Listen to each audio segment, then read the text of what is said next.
আসসালামু আলাইকুম ওরহমতুল্লাহি ওবারাকাতুহ। বর্তমান সমাজে আমাদের মা বোনদেরকে নিয়ে দু একটি কথা বলতে চাই।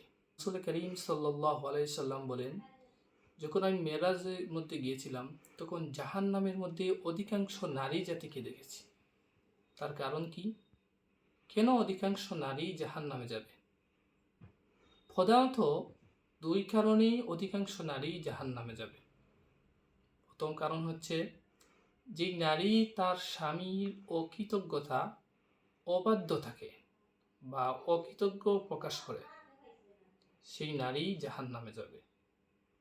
বর্তমান সমাজে অনেক নারী আছে যারা কিনা স্বামী যদি বলে তুমি ডানে যাও, সে বামে যাবে। এক কথায় স্বামী যেই কথা বলবে তার উল্টো কাজটি ওই নারী করে।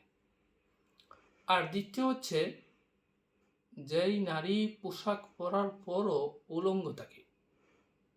বলবেন সেটা কিভাবে? আমাদের সমাজে অনেক নারী, অনেক মা বোন আছে